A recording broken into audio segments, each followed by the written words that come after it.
ইসলামকে জিন্দা করার জন্য, নবীজি ইসলামকে পুনরায় জীবিত করার জন্য কারবালার জমিনে শহীদ হয়েছেন, জীবন দিয়ে দিয়েছেন। সেই ইমাম হুসাইনের স্মরণে আজকে কিছুক্ষণের জন্য, আধা ঘন্টার জন্য মসজিদে অবস্থান করাটা এটা অনেক সৌভাগ্যের ব্যাপার। বিশেষ করে আজকের মাহফিলে যারা আসবে বসবে তাদের কি জাযা আছে এটাও ইনশাআল্লাহ আপনারা শেষের দিকে শুনবেন। আল্লাহর হাবিব ইরশাদ করেছেন, যে ব্যক্তি আমার আহলে বাইতের জন্য কিছু করবে, আহলে বাইত যারা, এটা আমি আলোচনার মধ্যে আনবো। আহলে বাইতের জন্য যারা কিছু করবে, কিছু করার মধ্যে তাদের মাহফিলে বসা, তাদের আলোচনা শ্রবণ করা, তাদের জন্য কিছু করা, সব কিছু সম্পৃক্ত। তো এই জন্য আহলে বাইতের জন্য যারা কিছু করবে, নবীজি বলে তাদেরকে আমি আমার নিজের হাতে জাযা দান করব। চলে বলো সুবহানাল্লাহ। নবীজি নিজের হাতে প্রতিদান দিবেন, নবীজির কাছ থেকে প্রতিদান নিয়ে দিবেন ইনশাআল্লাহ। আপনারা এখন যারা বাহিরে আছেন, আমি আপনাদেরকে অনুরোধ জানাবো, আপনারা জান্নাতের বাগান, জান্নাতের সরদার যারা, জান্নাতের সরদারদের স্মরণ করার জন্য সকলে মাহফিলে এসে বসে যান। সকলকে বিনীতভাবে আহ্বান জানাচ্ছি। প্রথমেই মহান আল্লাহ তাআলার দরবারে কোটি কোটি শুকরিয়া আদায় করছি যে মহান রব্বে কারীম, মাওলায়ে কারীম আমাদেরকে বড় মায়া করে, দয়া করে, মহব্বত করে আল্লাহর মসজিদে এসে ইমাম হাসান পাক, ইমাম হুসাইন পাক রাদিয়াল্লাহু তাআলা আনহু পাক বান্দাদের স্মরণ, শহাদায়ে কারবালার স্মরণ করার তৌফিক দান করেছেন। সেই জন্য মহান মুনিবের দরবারে শুকরিয়া আদায় করি আলহামদুলিল্লাহ। একটু জোরে পড়েন আলহামদুলিল্লাহ। আর সাথে সাথে অসংখ্য অগণিত দরুদ ও সালাম সরওয়ারে কায়নাত হুজুরে কারীম রউফুর রহিম আহমদ মুজতবা মুহাম্মদ মুস্তাফা, যিনি উম্মতকে বাঁচানেওয়ালা, তরানেওয়ালা, উম্মতকে বাঁচানোর জন্য যিনি নাবিদয়কে কুরবানি দিয়ে দিয়েছেন, ওই মহান নবীজির নূরানি কদম মোবারকে অসংখ্য অগণিত দরুদ ও সালাম পেশ করছি। আল্লাহর হাবিব যেন আমাদের পক্ষ থেকে কবুল আর মঞ্জুর করেন। সকলেই বলুন আল্লাহুম্মা আমিন। মঞ্চে উপবিষ্ট আছেন অত্র মসজিদের সম্মানিত সভাপতি, সম্মানিত মুসল্লিয়ান যারা আমার সামনে উপবিষ্ট আছেন, মাইকের আওয়াজ যারা যারা শুনছেন, যেই যেখান থেকে শুনছেন, সম্মানিত মা বোনেরা, এখানে সম্মানিত মা বোনেরা যারা শুনছেন, সকলের খেদমতে আমি গুনাহগারের আবার সালাম আরজ। আসসালামু আলাইকুম ওয়া রাহমাতুল্লাহি ওয়া বারাকাতুহু।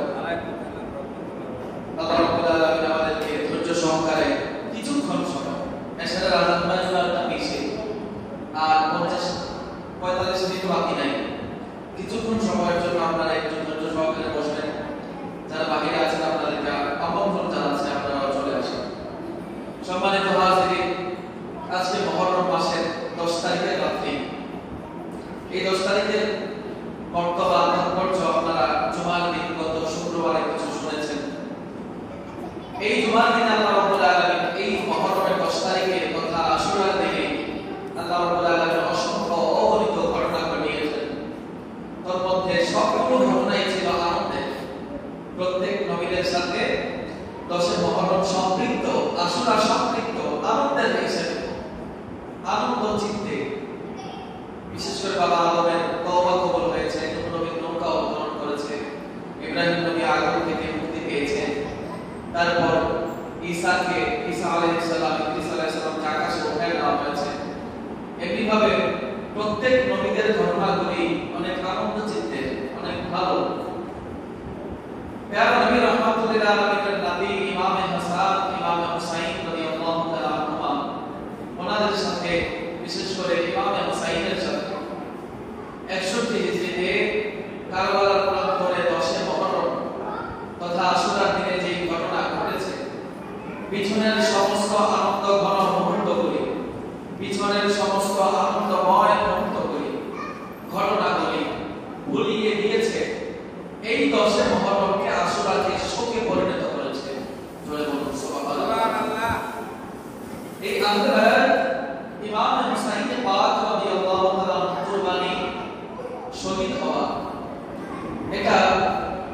ইসলামের জন্য কতটুকু উপকার হয়েছে সেই কথা ব্যক্ত করতে গিয়ে ডক্টর আল্লামা ইকবাল কলমদার লাহোর ইরশাদ করছে যে কতলে হুসাইন আসল में मर गए यजीद इस्लाम जिंदा होता है दर करबला के बाद जो सुभान ইমাম হুসাইনের শাহাদাতের মাধ্যমে আসলে ইয়াজিদ মরে গেছে, আসলে ইয়াজিদ মরে গেছে, কিয়ামত পর্যন্ত হুসাইন জিন্দা আছে, জিন্দা থাকবে, চলে বলুন সুবহানাল্লাহ। ইসলাম জিন্দা होता है, ইসলাম তো পুনরায় জীবন পেয়েছে কারবালার ইমাম হুসাইনের শাহাদাতের মাধ্যমে, চলে বলুন সুবহানাল্লাহ। ইমাম হুসাইনের শাহাদাতের মাধ্যমে ইসলাম পুনরায় নতুন জীবন পেয়েছে। ইসলাম জিন্দা होता है दर करबला के बाद। अल्लामा इकबाल बोले बात बस इतना ही है कि यजीद था, हुसैन है। ও ইমাম হুসাইন, বাত কথা শুধু এতটুকুই যে হুসাইন পৃথিবীতে ছিল আর ইয়াজিদ পৃথিবীতে ছিল আর হুসাইন পৃথিবীতে থাকবে, চলে বলুন সুবহানাল্লাহ। হুসাইন তো এমন শাখসিয়ত যার ভালোবাসা আল্লাহ কোরআনে ফরজ করেছেন, চলে বলুন সুবহানাল্লাহ। আল্লাহ কালামে পাকে ইরশাদ করছেন বিসমিল্লাহির রহমানির রহিম কুল লা আসআলুকুম আলাইহি আজরান ইল্লাল মাওয়াদ্দাতা ফিল কুরবা, চিৎকার করে বলুন সুবহানাল্লাহ।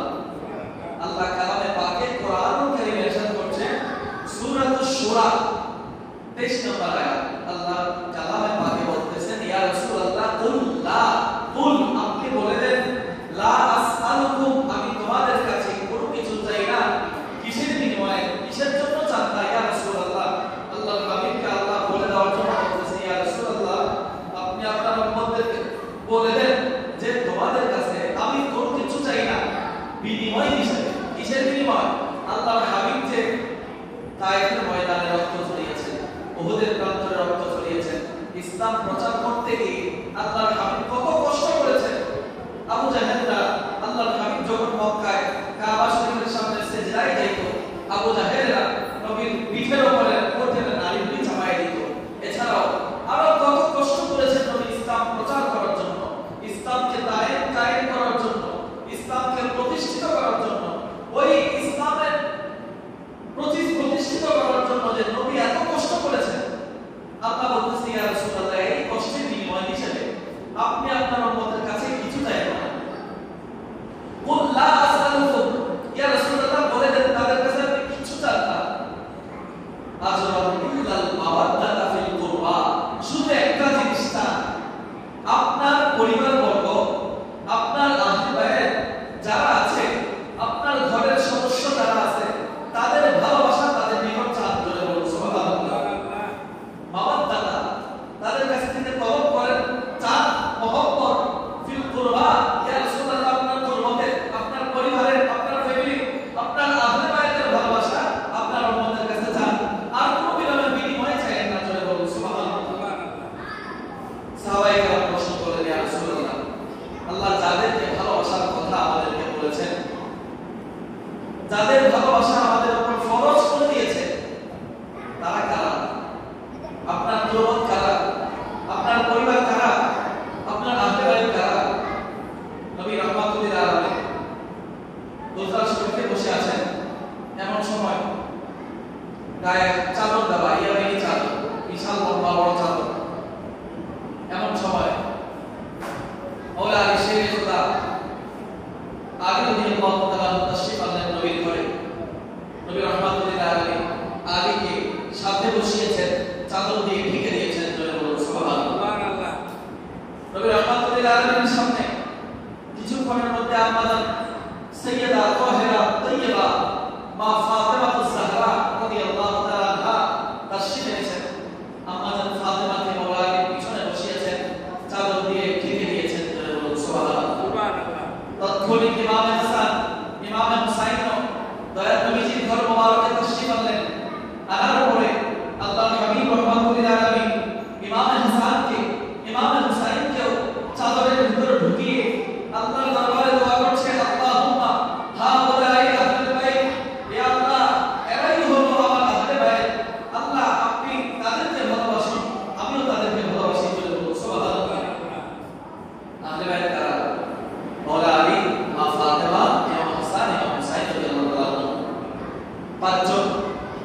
এই চারজন হলো আহলে বাইত। আল্লাহ নবী বলতেছে ইয়া আল্লাহ, এরাই আমার পরিবার, এরাই আমার আহলে বাইত, তাদেরকে আপনি ভালোবাসুন, তাদেরকে আমিও ভালোবাসি।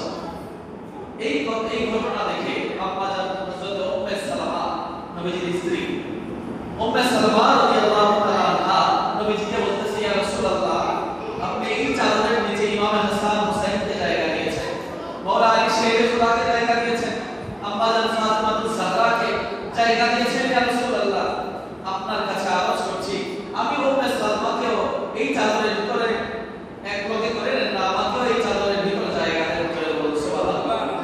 আল্লাহ নবী বলে, ও উম্মে সালামা, তুমি এত বড় খুশনসিব, তুমি রাহমাতুল আলামিনের বিবি হয়েছো, রাহমাতুল আলামিনের বিবি হয়েছো, তুমি নবীর ঘরের সদস্য হয়েছো, তোমার এতটুকু সম্মান যথেষ্ট নয় কি? তুমি তোমার জায়গায় সম্মানিত আছো, আর এরা হলো আলাদা, এরা হলো আবার বিশেষ আহলে বাইত। চলে বলুন সুবহানাল্লাহ। আহলে বাইত শব্দটা আহলে মানে হলো পরিবার, বংশ, আর বাইত মানে ঘর, এটা হলো শাব্দিক অর্থ। আর পারিভাষিক ভাষায় যদি আপনারা দেখতে চান আহলে বাইত কারা, আহলে বাইত পারিভাষিক দৃষ্টিকোণ থেকে নবী রাহমাতুল আলামিনের এই হাদিস থেকে প্রমাণ পাওয়া যায়, আহলে বাইত হলো নবী রাহমাতুল আলামিনের চাদরের নিচে যারা ছিলেন, মাওলা আলী শেরে খুদা, আম্মা জান ফাতেমা, হাসান, হুসাইন, সুবহানাল্লাহ, এরা হলো আহলে বাইত। তো এই আহলে বাইতের মর্যাদা, শান, মান, ইজ্জত সম্পর্কে আল্লাহ পাক কালামে পাকে আরেক আয়াতে বলেছেন। সূরা আহজাব 33 নং আয়াতে আল্লাহ বলেছেন, ইন্নামা ইউরিদুল্লাহু লিইউযহিবা আনহুম রিজসা আহলাল বাইত ওয়া ইউতাহহিরুহুম তাহহীরা। নিশ্চয়ই আল্লাহ তাআলা আহলে বাইত তোমাদেরকে আল্লাহ পুত পবিত্র করতে চান, ধরে বলুন সুবহানাল্লাহ। আল্লাহ বলতেছেন নিশ্চয়ই ও আহলে বাইতরা, ও নবীর পরিবাররা, ও মাওলা আলী, ফাতেমা, হাসান, হুসাইন, আল্লাহ তোমাদেরকে পুত পবিত্র করতে চান, ধরে বলুন সুবহানাল্লাহ।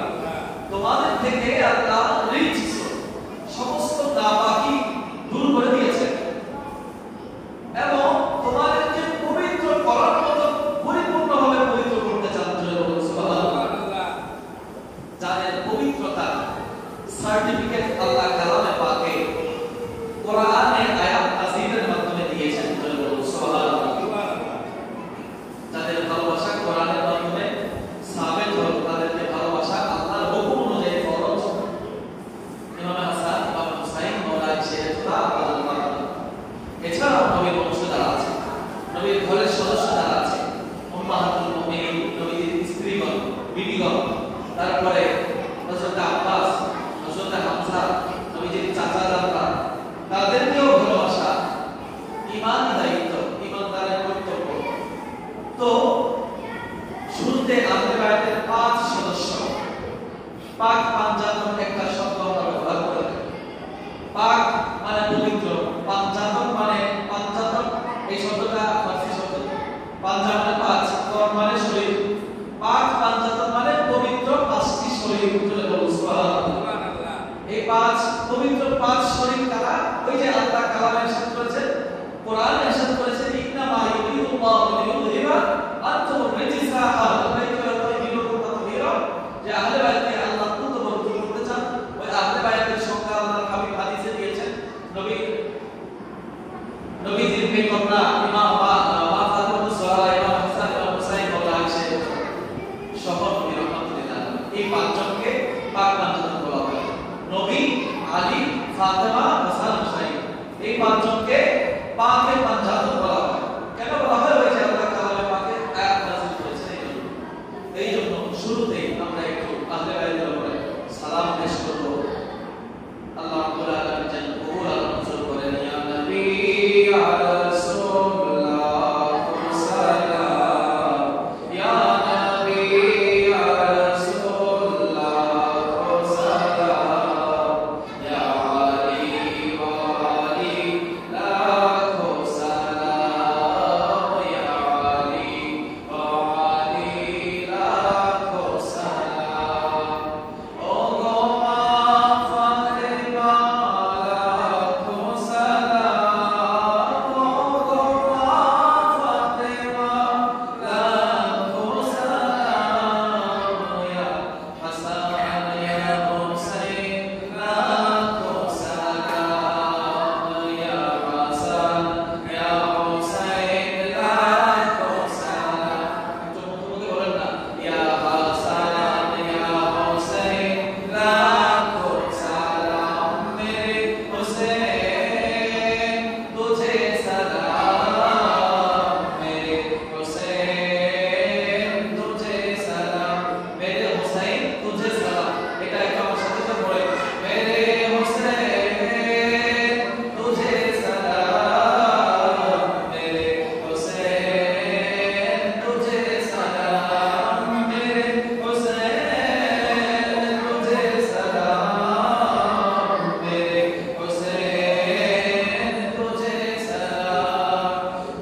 পাকে পাক পাঞ্জাতন করা এটাও জেনেছেন।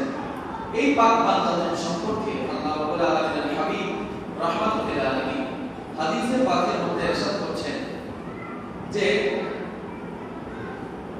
আলা ইন্না মাসালু আহলি বাইতি, সাবধান, আল্লাহর হাবিব বলতেছে সাবধান, নিশ্চয়ই আমার আহলে বাইতের উদাহরণ ফিকুম মাসালু সাফিনাতিন নূহ, নূহ নবীর নৌকার মতো। সুবহানাল্লাহ। মার রাকিবাহা নাজা, যারা নূহ নবীর নৌকাতে আরোহণ করেছে, যারা নূহ নবীর নৌকাতে উঠেছে তারা নাজাত পেয়েছে, মহাপ্লাবনে তারা ক্ষতিগ্রস্ত হয় নাই, নূহ নবীর নৌকার সত্তায় তারা নাজাত পেয়েছে, তারা বেঁচে গিয়েছে। আল্লাহর হাবিব বলতেছে আমার আহলে বাইত মাওলা আলী, ফাতেমা, হাসান ও হুসাইন এরা হলো নূহ নবীর নৌকার মতো, যারা তাদেরকে আঁকড়ে ধরবে তারা নাজাত পাবে। জোরে বলুন সুবহানাল্লাহ।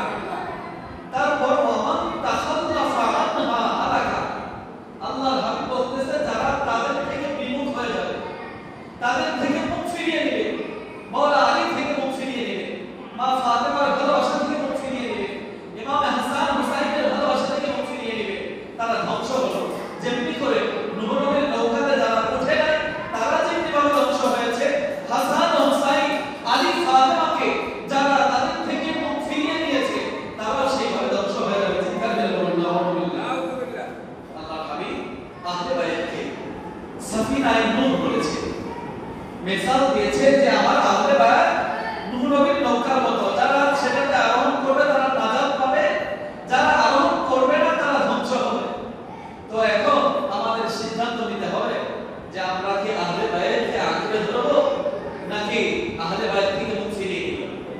আল্লাহর হাবিব বিদায় হজে একটু মনোযোগ দিবেন, আমি কিন্তু কোনো ঘটনা বলতেছি না, কোরআন হাদিস থেকে আহলে বাইতের মান মর্যাদা বলতেছি।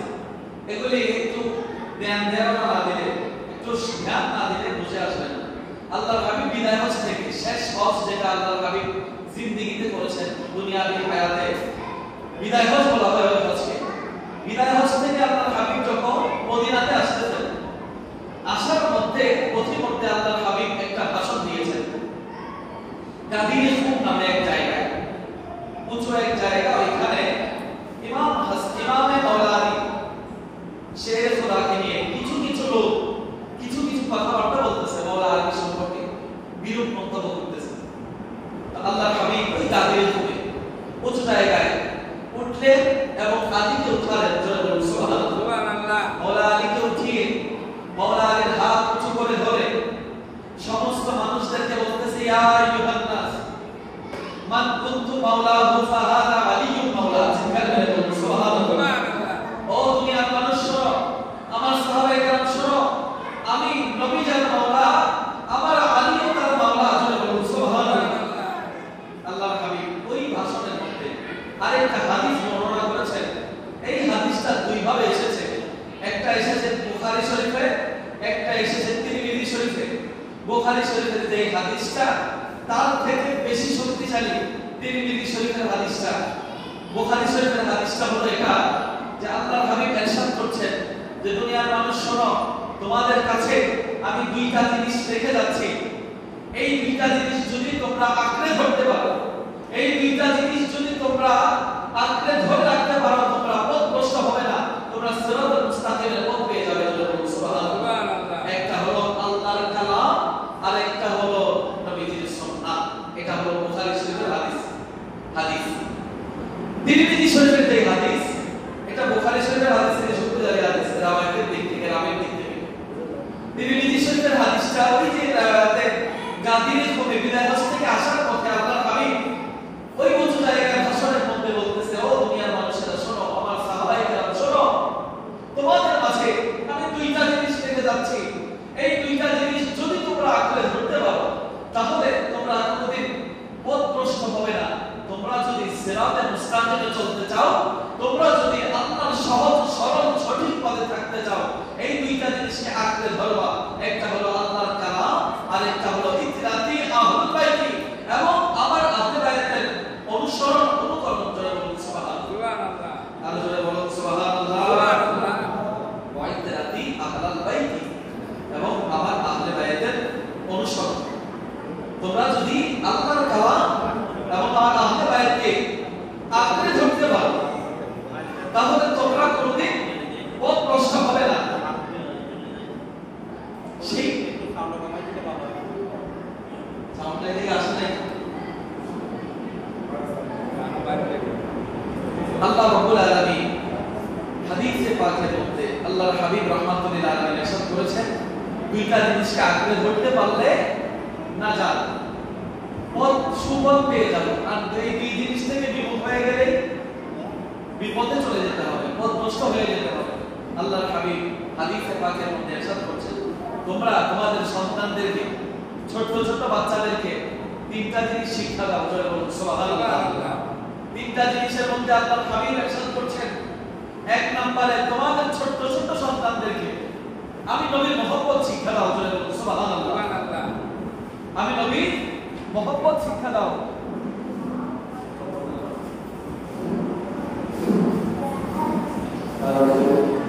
আল্লাহর হাবিব বলতেছেন যে তোমরা তোমাদের ছোট ছোট সন্তানদেরকে আমি নবীর মহব্বত শিক্ষা দাও। দুই নম্বরে আমি নবীর আহলে বাইতের প্রেম ভালোবাসা শিক্ষা দাও। বলে বলুন সুবহানাল্লাহ। ছোট ছোট বাচ্চাদেরকে কি শিখাতে হবে? আল্লাহর হাবিব হাদিসে পাকে ইরশাদ করছেন যে আমি নবীর ভালোবাসা সর্বপ্রথমে শিখাবা, আমার নবী আমি নবীর আহলে বাইতের ভালোবাসা শিখাবা, তারপরে আল্লাহর কালামের পাকের শিক্ষা দিবা। বলে বলুন সুবহানাল্লাহ। দেখা যাচ্ছে এই হাদিস দ্বারা এই হাদিস দ্বারা প্রতীয়মান হয় যে আল্লাহর হাবিবের ভালোবাসা, আহলে বাইতের ভালোবাসা কোরআন শিক্ষার আগে দিতে হবে। বলে বলুন সুবহানাল্লাহ। কোরআন শিক্ষা দেওয়ার আগে ছেলেদেরকে, বাচ্চাদেরকে কোরআন শিক্ষা দেওয়ার আগে আগে নবীর ভালোবাসা শিখাতে হবে, আগে আহলে বাইতের ভালোবাসা শিখাতে হবে, তারপর তিন নম্বরে কালামে পাকের শিক্ষা দেওয়া হবে। বলে বলুন সুবহানাল্লাহ।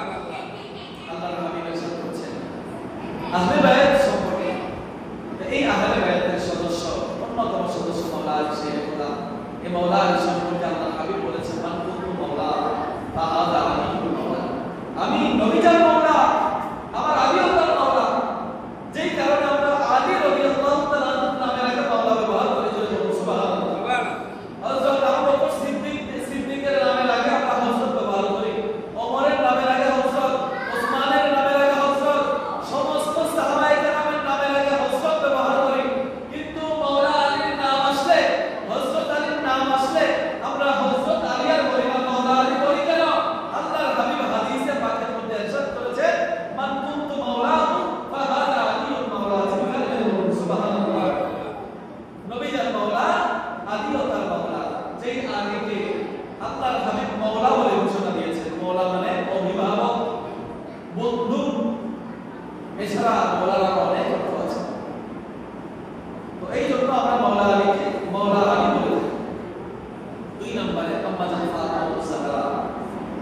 নবীর মর্যাদা সম্পর্কে তো আপনারা হাজার আলোচনা শুনে থাকেন। আল্লাহর পরে সর্বশ্রেষ্ঠ মাকাম নিয়ে যিনি বসে আছেন তিনি আপনার আমার নবী রাহমাতুল লিল আলামিন। পাক খানদানের প্রথম সদস্য দয়াল নবীজি, দ্বিতীয় সদস্য মাওলা আলী। মাওলা আলীর মাকাম তিনি আল্লাহর হাবিব মাওলা বলে ঘোষণা দিয়েছেন। আমি একটা হাদিস খুতবাতে তেলাওয়াত করেছি। আল্লাহর হাবিব বলেছে যে আলী মিসাল লি আলিয়িন আনতা মিন্নি বিমানজিলাতি হারুন মিন মুসা। আমার কাছে আলীর মর্যাদা এত বেশি, মুসা নবীর কাছে যেমন করে হারুনের মর্যাদা। বলে বলুন সুবহানাল্লাহ। হারুন আলাইহিস সালামের একজন নবী ছিলেন। মুসা নবীর আবেদনে হারুনকে নবী বানানো হয়েছে। মুসা নবী কথা বলতে গেলে একটু বেঁচে যেতেন। মুসা নবীর কথাগুলি কওমের মাঝে পৌঁছায় দেওয়ার জন্য আল্লাহর দরবারে মুসা নবী আরজ করেছে, আল্লাহ আমার ভাই হারুনকে আপনি নবী বানান। আল্লাহ হারুনকে নবী বানিয়েছেন। মুসা নবীর হর কাজের মধ্যে হারুন নবী সাহায্য করেছে। নবী মুসা নবীর কথাগুলি কওমের মাঝে পৌঁছে দিয়েছে। মুসার কাছে যেমনি করে হারুনের মর্যাদা, আল্লাহর হাবিব বলতেছে আমার কাছে আলীর তেমন মর্যাদা। সুবহানাল্লাহ। চিন্তা করতেছেন। তারপর আল্লাহর হাবিব বলতেছে যে ইল্লা আন্নাহু লা নাবিয়্যা বা'দি। কিন্তু মুসার পর হারুন নবী হয়েছিল, কিন্তু আমি তো শেষ নবী, আমার পর আর কোনো নবী আসবে না, আমার পরে আর কোনো নবী আসবে না। আলী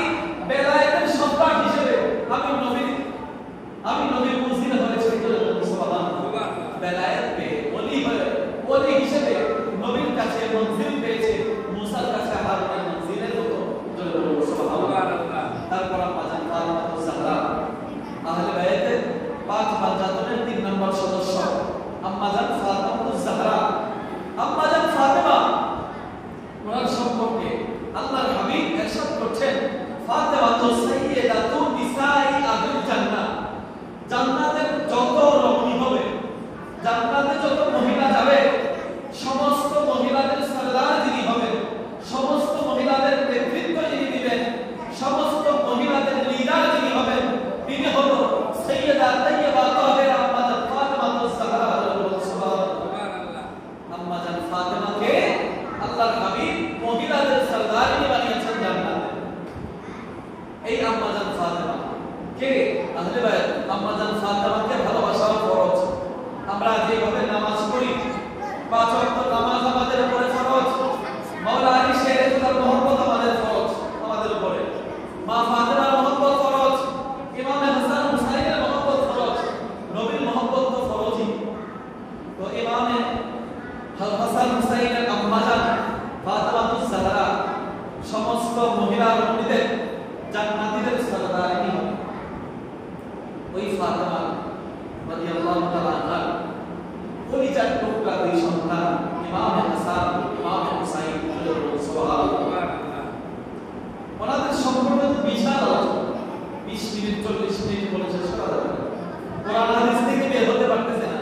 সুন্দর সুন্দর ওয়াকিয়া, সুন্দর সুন্দর ঘটনা হাদিসের মধ্যে বর্ণনা আছে।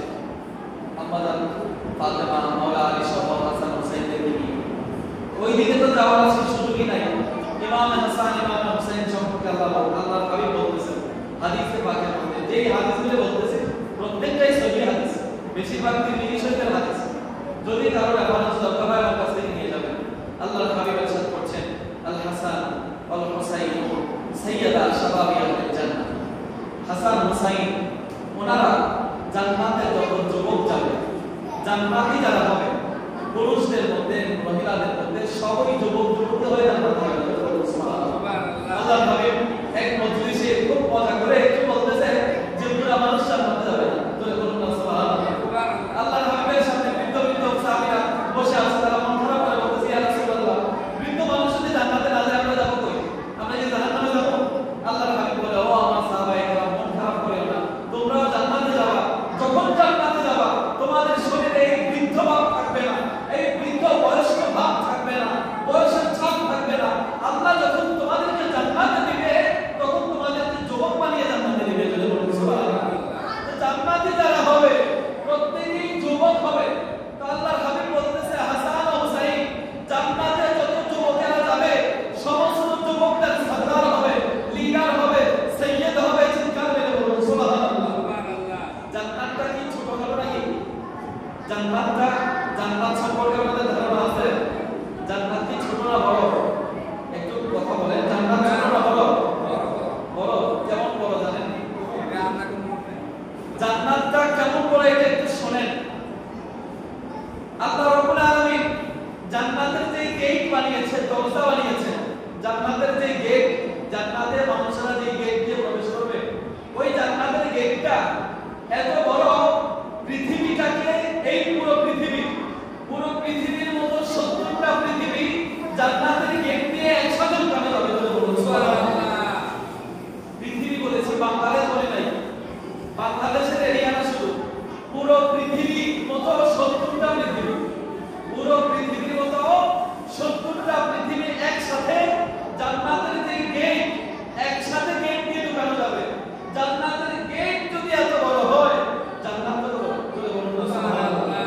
পৃথিবীর, আমাদের বাংলাদেশের ক্ষমতা 5 বছরের, 5 বছর পর ক্ষমতা শেষ, আবার নতুন করে আসলে আবার 5 বছর। কিন্তু জান্নাতের সরদার যারা হয়েছে, জান্নাতের নেতা যারা হয়েছে, তাদের ক্ষমতা কোনো 5 বছর 10 বছরের না।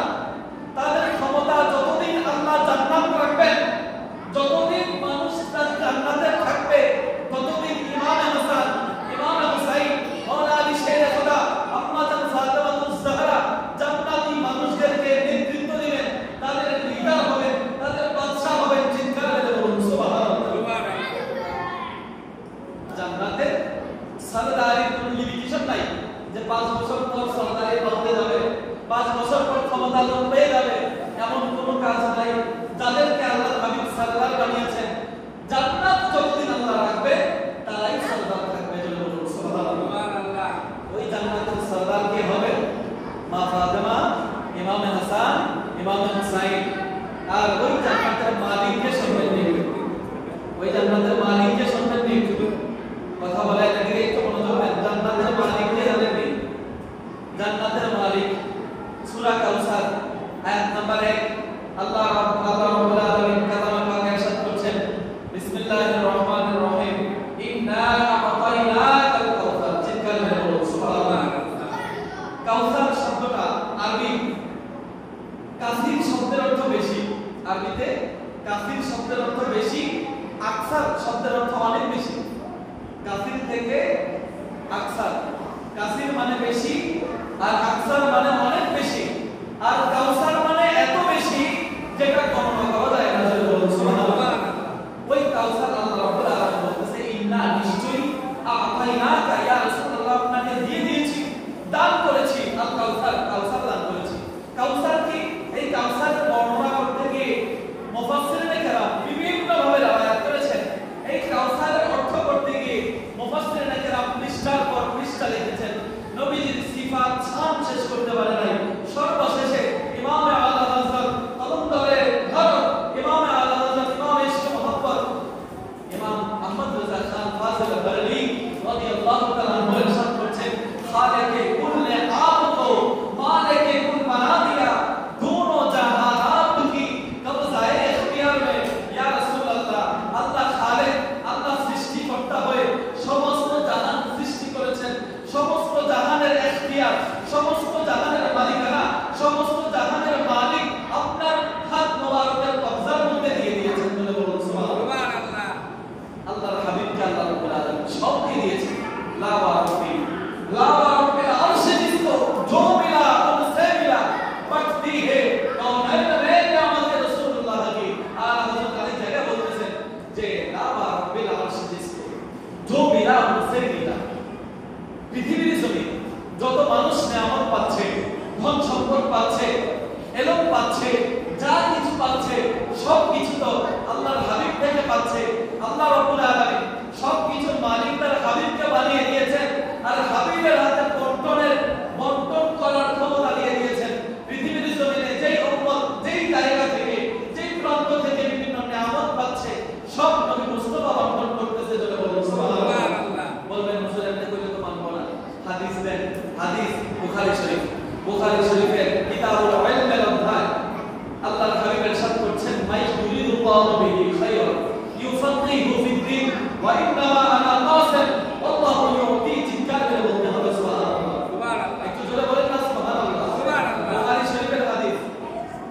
অসহিহ বলার কথা কেউ নাই এই হাদিসের উপরে কথা বলবে এই হাদিসের উপরে কলম তুলবে এমন কোনো বেটা আল্লাহর জমিনে নাই আল্লাহর হাবিব বলতেছে মাই ইউরিদুল্লাহু বিহি খায়রা আল্লাহ যার কল্যাণ চান ইউফাক্কিহু ফিদ-দ্বীন তাকে আল্লাহ ইলমে দ্বীন দান করেন ইসলামের জ্ঞান দান করেন কোরআন হাদিসের এলম দান করেন চিৎকার করে বলুন সুবহানাল্লাহ তারপরে এই হাদিসের শেষ অংশে আল্লাহর হাবিব বলতেছেন ওয়া ইন্নামা আনা কাসিম আল্লাহ আমাকে বন্টনকারী বানিয়েছেন বলুন সুবহানাল্লাহ আল্লাহু ইউতি আল্লাহ আমি নবীকে দান করে আর আমি সমস্ত জাহানের মধ্যে পৃথিবীর মধ্যে বন্টন করে থাকি চিৎকার করে বলুন সুবহানাল্লাহ এই জন্য আল্লাহ বলতেছেন নিয়ামতে রাসূলুল্লাহ বাড়তি है कौन है मैं नियामते রাসূলুল্লাহ की तरफ बढ़े सबसे আওলা ওয়ালা हमारा नबी এই কালামের এই কাসিদা একটা উক্তি এমন লিখেছেন আল্লাহ হযরত যে कौन देता है देने को वो चाहिए देने वाला है सच्चा हमारा नबी चिৎকার করে বলুন সুবহানাল্লাহ কে দিচ্ছে কাকে দিচ্ছে কোন সময় যারা যা কিছু পাচ্ছে সব কিছু আমার নবী রহমাতুল্লাহ আলাইহি বন্টন করে তাদেরকে দিয়েছেন বলুন সুবহানাল্লাহ দেনে वाला তো নবী আল্লাহ তো নবীকে সব দিয়ে দিয়েছে ইয়া রাসূলুল্লাহ বুখারী শরীফের আরেক হাদিস আল্লাহ পাক বলে যে আমি দেখলাম আমার হাতের মধ্যে আসমান জমিনের মধ্যে যত ধন ভান্ডার রয়েছে সমস্ত ধন ভান্ডারের মালিকানার চাবিগুলি আমি নবীর হাতের মধ্যে দিয়ে দেওয়া হয়েছে বলে বলতে হবে সুবহানাল্লাহ আসমান জমিনে যত ধন ভান্ডার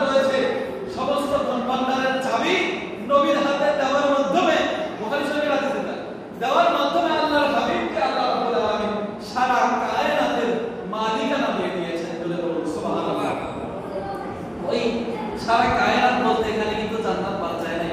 জান্নাতের মালিকও আল্লাহ আমার নবীকে বানিয়েছেন। হাসরের ময়দানে জান্নাতে তো তারা যাবে যারা এই আসরে আসলে সারা বছর ইমাম হাসানকে স্মরণ করেছে, ইমাম হুসাইনকে স্মরণ করেছে, আম্মা জান ফাতেমাকে স্মরণ করেছে, মাওলা আলী শেরে বাংলাকে স্মরণ করেছে, তারাই তো জান্নাতে যাবে। জান্নাতের সরদার যারা হবে তারা যদি বলে আসো তোমাদের জন্যই তো অপেক্ষায় আছি, তাদের জন্য অপেক্ষায় থাকবে যারা তাদেরকে মহব্বত করে। আল্লাহর হাবিব বলেছে আল হাসান ওয়াল হুসাইন আহাব্বাহুমা ফাকাদ আহাব্বানি, যারা হাসান হুসাইনকে ভালোবাসবে তারা যেন আমার নবীকে ভালোবাসবে। চিৎকার দিয়ে বলুন সুবহানাল্লাহ। ওমান আবগাহুমা ফাকাদ আবগাদানি, যারা হাসান হুসাইনের বিদ্বেষ করবে, তাদের সাথে শত্রুতা করবে, তাদের বিরোধিতা করবে, তাদের থেকে মুখ ফিরিয়ে নেবে, তারা যেন আমি নবীর বিরোধিতা করলো, আমি নবীর সাথে শত্রুতা করলো। চিৎকার দিয়ে বলুন আলহামদুলিল্লাহ। তো হাসান হুসাইনকে মহব্বত করা তো নবী মহব্বত। নবী আরেক হাদিসে বলতেছেন যে হাসান হুসাইন আলী ফাতেমা যারা তাদেরকে মহব্বত করবে তারা যেন আমি নবীকে মহব্বত করবে, আর যারা আমি নবীকে মহব্বত করবো তারা যেন আল্লাহকে মহব্বত করবে, আর যারা আল্লাহকে মহব্বত করলো, যারা যাদের মহব্বত ভালোবাসা আল্লাহর সাথে হয়ে গেল, তাদেরকে আল্লাহ জান্নাতে প্রবেশ করাবেন। সুবহানাল্লাহ। আর যারা আমার হাসান হুসাইন আলী ফাতেমার বিরোধিতা করবে, তাদের সাথে শত্রুতা করবে, তাদের বিদ্বেষ করবে, তারা যেন আমি নবীর সাথে শত্রুতা করলো, যারা আমি নবীর সাথে শত্রুতা করলো তারা যেন আল্লাহর সাথে শত্রুতা করলো, আর যারা আল্লাহর সাথে শত্রুতা করলো আল্লাহ তাদেরকে জাহান্নামে দাখিল করাবেন, জাহান্নামে প্রবেশ করাবেন, তাতে কোনো সন্দেহ নাই। এই জন্য জান্নাতে যদি যাইতে হয়, মনে করেন আপনি মসজিদে প্রবেশ করবেন, মসজিদে প্রবেশ করতে হলে মসজিদের চাবি যার কাছে আছে তাকে তালাশ করতে হবে। কথা ঠিক কি না? কথা বলেন। মসজিদ মনে করেন তালা দেওয়া, মসজিদে যখন আপনি ঢুকবেন চাবি যার কাছে আছে তার তালাশ করতে হবে, যার কাছে চাবি আছে তারে খুঁজে বার করে তারপরে মসজিদে ঢুকতে হবে। চাবি ছাড়া মসজিদে ঢোকা যাবে না। তো চাবির মালিক তো ইমাম হাসান হুসাইন। জান্নাতে আপনি আমি যাব, জান্নাতে যাওয়ার জন্য চাবি লাগবে।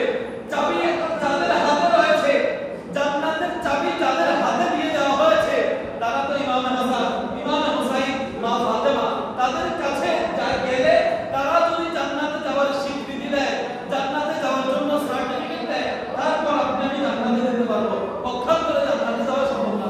সুবহানাল্লাহ। এই জন্য আজকের আলোচনার টপিক আমার ভিন্ন ছিল। ভেবেছিলাম দুই একটা ঘটনা বলে শেষ করে দেবো, মানুষ হবে দেখি যে মানুষ নাই। তেমন আপনারা যারা আছেন একটু কোরআন হাদিসই শোনেন, হাদিসে পাকের রেফারেন্স কালামে পাক থেকে ইমাম হাসান ইমাম হুসাইন পাক আল্লাহর শান আজমাতের কথা আরো আছে। ইনশাআল্লাহ আগামী জুমাতে আলোচনা হবে। মুহররম মাস যতদিন চলবে শানে আহলাবায়াত চলবে, কারবালার শান চলবে। এটাই হলো হুসাইনিয়তের একটা ধারা যে মুহররম মাস চলে ইমাম হাসানের আলোচনা চলবে, ইমাম হুসাইনের আলোচনা চলবে, পাকে পাঞ্জাতনের আলোচনা চলবে।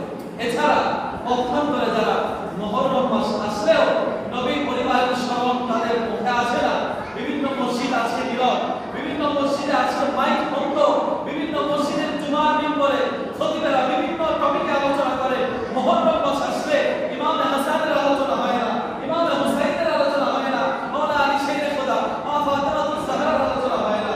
তারাও তো হাশরের ময়দানে জান্নাতের তলব করবে, কিন্তু তারা যখন জান্নাতে যাওয়ার জন্য বেকরার হয়ে যাবে, জান্নাতে যাওয়ার জন্য বেউদাসীন হয়ে যাবে, যখন ইমাম হাসানের কাছে যাবে, যখন ইমাম হুসাইনের কাছে যাবে, জান্নাতের সরদারদের কাছে যাবে, জান্নাতে যাওয়ার জন্য, জান্নাতে ঢোকার জন্য, যারা ইমাম হাসান হুসাইনকে স্মরণ করে নাই, তাদের মহব্বতের কথা ইজহার করে নাই, প্রকাশ করে নাই, তাদেরকে কি জান্নাতে ঢোকানো হবে কিনা আদৌ ইমাম হাসান ইমাম হুসাইন বলছেন। আমরা এখান থেকে কে জান্নাতি কে জাহান্নামী কা বলতেছি না। ইমাম হাসান হুসাইন যদি তাদেরকে জান্নাতি বলে স্বীকৃতি দিয়ে দেয় আমাদের কোনো সমস্যা নেই। তবে আমরা বলবো এই মুহররম মাস বছর ঘুরে ঘুরে আসে, ইমাম হুসাইনের ওই কারবালার জমিনে এই আজিমের কুরবানির কথা উম্মত মুহাম্মাদীকে স্মরণ করিয়ে দেয়, যে যেই শাহাদাতের মাধ্যমে নবীর ইসলাম আবার পুনরায় জীবন ফিরে পেয়েছে। ওই শাহাদাতকে আমরা কিভাবে মুহররম মাসে আসলে স্মরণ না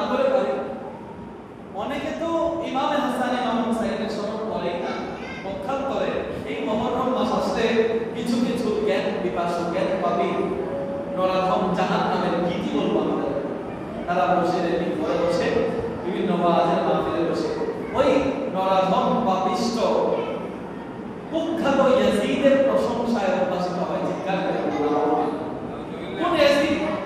যে ইয়াজিদ আল্লাহর হাবিবের কলিজার টুকরা ইমাম হুসাইনকে কারবালার জমিনে নির্মমভাবে শহীদ করেছেন। ওই হুসাইনকে যিনি শহীদ করার জন্য আদেশ দিয়েছেন, অর্ডার দিয়েছেন, ওই ইয়াজিদের আলোচনা চলে অনেক মসজিদে, প্রশংসা চলে অনেক মসজিদে। ওই ইয়াজিদের প্রশংসা এখনো বাংলার জমিনে করার মতো কিছু জাহান্নামের কীট আছে, তাদের থেকে সাবধানে থাকবে। ইয়াজিদ কোন ব্যক্তি জানেন? ইয়াজিদ সম্পর্কে গত বছর এক জুমা আলোচনা করেছিলাম। এই বছর ইনশাআল্লাহ মুহররমের শেষ জুমাতে ইয়াজিদ কে ছিল এই ব্যাপারে আপনাদের সামনে তুলে ধরব। ইয়াজিদ কত বড় পাপিষ্ট ছিল, সে মসজিদে নববীতে নামাজ বন্ধ রেখেছে 3 দিন। চিৎকার করে বলুন আলহামদুলিল্লাহ। মসজিদে নববী কথা চিনতেন তো? নবীর মদিনার মসজিদে নববী, নবীজির রওজা পাকের যে মদিনা যে মসজিদ, ওই মসজিদে 3 দিন পর্যন্ত আযান বন্ধ রেখেছে। এই ইয়াজিদের হুকুমে খানায়ে কাবার গিলাফে আগুন দেওয়া হয়েছে। চিৎকার করে বলুন আলহামদুলিল্লাহ। এই ঘটনাগুলো আপনারা শুনবেন ইনশাআল্লাহ। আজকে 5 মিনিট পরেই আযান হবে। ইমাম হুসাইন কে ছিলেন? কত ভালোবাসতেন আল্লাহর হাবিব, এটা একটু শুনেন। শেষ বেলা আখের শেষ কথাই নেই। নবী রাহমাতুল্লাহ আলাইহি এশারের নামাজে ইমামতিতে দাঁড়িয়েছেন। এশারের নামাজে ইমামতিতে দাঁড়িয়েছেন নবী রাহমাতুল্লাহ আলাইহি। পিছে আবু বকর সিদ্দিক, ওমর ফারুক, উসমান গনি, মাওলানা আলী শের খুদা জলিলুল কদর বড় বড় সাহাবায়ে কেরাম দাঁড়িয়েছেন। ইক্তেদা করেছেন নবীর পিছে। নামাজের সব সাহাবায়ে কেরাম দাঁড়িয়েছেন, নবীজি ইমামতিতে দাঁড়িয়েছেন। ইমামতি করতেছেন নবী, পিছনে সবাই সাহাবী, বড় বড় সাহাবী। এশারের নামাজ চলতেছে। এশারের নামাজ কয় রাকাত পড়ি? একটু কথা বলেন না। এশারের নামাজ কয় রাকাত পড়ি? 4 রাকাত না? 4 রাকাত এশারের নামাজ আল্লাহর হাবিব নিয়ত করেছেন। নিয়ত করে এশারের নামাজে দাঁড়িয়েছেন। 1 রাকাত, 2 রাকাত, 3 রাকাত শেষ হয়েছে। শেষ রাকাতের শেষ সেজদায় যখন আল্লাহর হাবিব গেলেন, এমন সময় আল্লাহর হাবিবের পিঠ মোবারক, আল্লাহর হাবিব শেষ সেজদায় যে সময় গেলেন, সেজদায় যাওয়ার পরে আমরা তো সাধারণত সেজদায় 3 বার, 4 বার, 3 বার, 5 বার, 7 বার তাসবিহ করি। জামাতে নিয়ম হলো সালাহ। জামাতে তো অনেক বৃদ্ধ মানুষ থাকে, অনেক ছোট বাচ্চারা থাকে। এইজন্য জামাতের নিয়ম হলো যিনি ইমামতি করবেন রুকু সাজদার তাসবিহগুলি সর্বোচ্চ 5 বার করবেন। এর বেশি বলা যাবে না। মাসালা এটা। এর বেশি আপনি একাকে যখন করবেন 7 বার, 11 বার, 9 বার যত মন চায় করতে থাকেন। কিন্তু যখন জামাত পড়াবেন তখন 5 বারের বেশি যেন না হয়, এটা স্ট্যান্ডার্ড। যেন পিছনে থাকা বৃদ্ধ মুসলিমদের কষ্ট না হয়, পিছনে থাকা বাচ্চাদের কষ্ট না হয়। এই জন্য আল্লাহর হাবিব বলে জামাত যখন পড়াবে তখন রুকু সাজদাগুলো ছোট হবে 5 বার। আমরা তো সাধারণত রুকু সাজদা 5 বার, 7 বারই পড়ে থাকি। আল্লাহর হাবিব রুকুতে সেজদাতে গেলেন, এশারের নামাজের শেষ সেজদাতে গেলেন। যাওয়ার পর আল্লাহর হাবিবের মাথা উঠাচ্ছেন না, সুবহানাল্লাহ। একটু জোরে বলেন না সুবহানাল্লাহ। আল্লাহর হাবিব মাথা উঠাচ্ছেন না সেজদা থেকে, মাথা উঠাচ্ছেন না। 3 তাসবিহ সাহাবায়ে কেরাম পড়লেন, 5 তাসবিহ পড়লেন, 7 তাসবিহ পড়লেন, 11 পড়লেন, 15 পড়লেন, পড়তে পড়তে 21, 31, 51 যাইতে যাইতে অনেক পড়ে গেছে। 10 সেকেন্ড, 15 সেকেন্ডের সিজদা এমন লম্বা হয়েছে, সাহাবায়ে কেরাম ভয় পেয়ে গিয়েছে। হায় হায়, আল্লাহর হাবিব মাথা কেন তুলতেছে না? এক সাহাবী, যেই সাহাবী হাদিস বর্ণনা করতেছেন, এই হাদিস নাসাই শরীফ, সিয়াসুত্তার বিশুদ্ধ 6 কিতাবের এক কিতাব নাসাই শরীফ,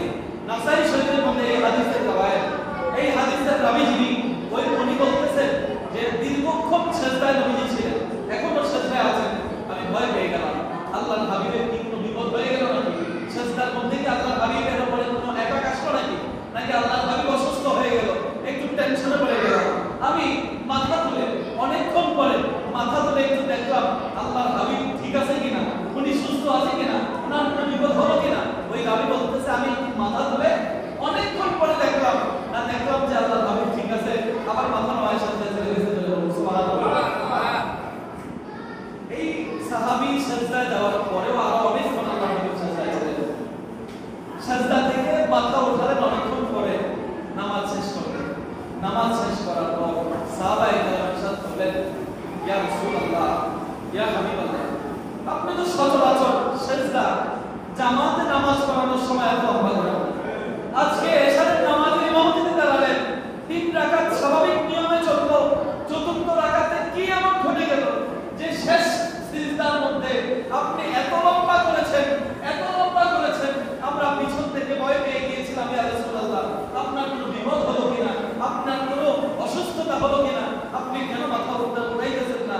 আল্লাহর হাবিব বলে, ও আমার সাহাবায়ে কেরাম, আমি অসুস্থ হই নাই, আমার উপরে কোনো বিপদ আসে নাই, আমি সিজদায় যখন গিয়েছিলাম, এশারের নামাজের শেষ সিজদায় যখন গিয়েছিলাম, তাসবিহ আমি পড়ব 3 বার, 4 5 বার, 7 বার, কিন্তু আমি যখন সিজদায় গিয়েছি, সিজদায় যাওয়ার পর আমার কলিজার টুকরা ইমাম হুসাইন আমার কাঁধে উঠে গিয়েছে।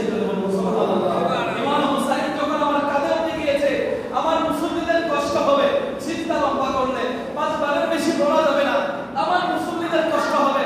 সাহাবায়ে কেরাম, আবু বকর সিদ্দিক, ওমর ফারুক, ওসমান গনি, মাওলানা আলী শাইখে খোদা, আবু হুরায়রা, হার সাহাবায়ে কেরাম নবীর পিছনে একতা করে সিজদায়, সমস্ত সাহাবীরা সিজদায় পড়ে আছে নবীর পিছে। সাহাবায়ে কেরাম, নবী জানেন সিজদা লম্বা করলে কেউ বিরত থাকতে পারে, কারো কষ্ট হতে পারে, জানার পরেও ইমাম হুসাইন যখন নবীজির পিঠে উঠে গেছে, নবীজি সাহাবায়ে কেরামের কষ্টের কথা বলে গেছে, কষ্টকে প্রাধান্য দেয় নাই, ইমাম হুসাইন নবীজির কাঁধে উঠেছে, হুসাইন নবীর কাঁধে উঠে একটু আনন্দ পাচ্ছে, একটু ভালো লাগা কাজ করতেছে, হুসাইন খুশি হচ্ছে, হুসাইন নাড়াচাড়া করতেছে, হাসি ভাই খেলাধুলা করতেছে।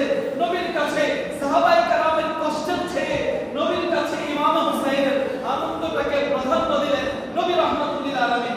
এমন লম্বা করলেন সিজদাকে, যতক্ষণ পর্যন্ত ইমাম হুসাইন নবীর কাছ থেকে না নামলেন, ততক্ষণ পর্যন্ত আল্লাহর নবী সিজদা থেকে মাথা উঠালেন না।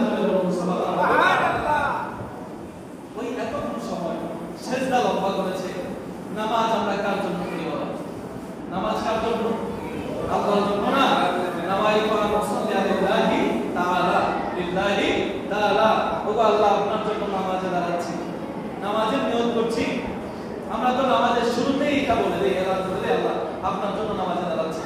নামাজ নবী যেটা এশারের নামাজ পড়েছিলেন, যেই এশারের নামাজে সিজদার মধ্যে ইমাম হুসাইন নবীর কাঁধে উঠে গিয়েছে, পিঠে উঠে গিয়েছে, ওই নামাজের শুরুতে হতো আল্লাহর হাবিব নিয়ত করেছিলেন, ও আল্লাহ, নিয়ত করছি নামাজ আপনার জন্য। ঠিক আছে, ওই নামাজটা তো আল্লাহর জন্যই করেছিলেন।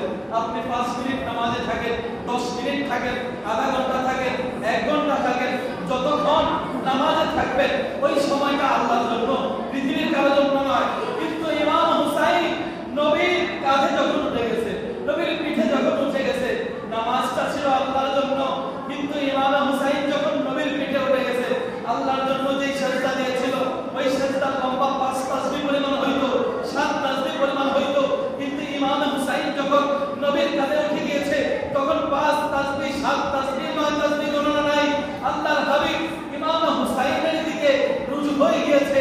ইমাম হুসাইন না জানি আমি সিজদা থেকে উঠলে পড়ে যায়, আমি ইমাম হুসাইন নাকি আমি সিজদা থেকে উঠলে ইমাম হুসাইনের আনন্দ নষ্ট হয়ে যায়। এই জন্য আল্লাহর হাবিব সিজদা লম্বা করতেছেন। নামাজ আল্লাহর জন্য, কিন্তু নামাজের সিজদা লম্বা হইতেছে ইমাম হুসাইনের জন্য। সুবহানাল্লাহ। ইমাম হুসাইনের জন্য নামাজের সিজদা লম্বা হচ্ছে। আরেক কথা হলো, 2 নম্বরে হাদিসের শিক্ষা হলো যে ইমাম হুসাইনের আনন্দের দাম সাহাবায়ে কেরামের কষ্টের চেয়ে বেশি। করে বলুন সুবহানাল্লাহ। নবীজির পিছে বৃদ্ধ সাহাবায়ে কেরাম ছিল, ছোট ছোট বাচ্চারা ছিল, সবাই দীর্ঘ সিজদায় কষ্ট হচ্ছে, নবী জানে। তারপরে তাদের কষ্টের উপরে ইমাম হুসাইন নবীজির কাঁধে উঠে, নবীজির পিঠে উঠে আনন্দ পাচ্ছে। নবীর কাছে সাহাবায়ে কেরামের কষ্টের চেয়ে ইমাম হুসাইনের আনন্দের প্রাধান্য বেশি। করে বলুন সুবহানাল্লাহ। আরেক কথা, আমরা নামাজে একমাত্র আকিমুস সালাত লিযিকরি, আল্লাহ রাব্বুল আলামিন আমাদেরকে আদেশ করেছেন যে নামাজ পড়ো আমি আমার জন্য। নামাজের স্মরণ হবে আল্লাহর স্মরণ হবে। কিন্তু এই নামাজটা, যেই নামাজটা নবী পড়েছেন এশারের নামাজ, ওই নামাজে আল্লাহর স্মরণে দাঁড়িয়েছে। যখন ইমাম হুসাইন কাঁধে উঠে গিয়েছে, নবীর তাসবিহ পড়েছে তিনবার আল্লাহর স্মরণে। যখন দেখতেছি ইমাম হুসাইন নামে না, তাসবিহ বাজছে, তাসবিহ লম্বা হচ্ছে, নবী তার সিজদা থেকে মাথা উঠাচ্ছেন না, আল্লাহর জন্য সিজদা দিয়েছেন, আল্লাহর জিকির অন্তরে নিয়ে সিজদা দিয়েছেন। কিন্তু যখন পাঁচ তাসবিহ পড়ার পরেও ইমাম হুসাইন নামতেছে না, এমন সময় নবীর কলবে, নবীর অন্তরে আল্লাহর জিকির নয়, ইমাম হুসাইনের জিকির চলতেছে। সুবহানাল্লাহ। নবীর জিকির, নবীর কলবে ইমাম হুসাইনের জিকির চলতেছে নামাজের সিজদায়। দুনিয়াবাসীকে এই হাদিস থেকে শিক্ষা দেওয়া উচিত যে যেই নামাজে অনেক ভারতের এক কুখ্যাত কবি লিখেছে, নামাজের মধ্যে নবীজির খেয়াল আসা মানে গুরু গাদার খেয়াল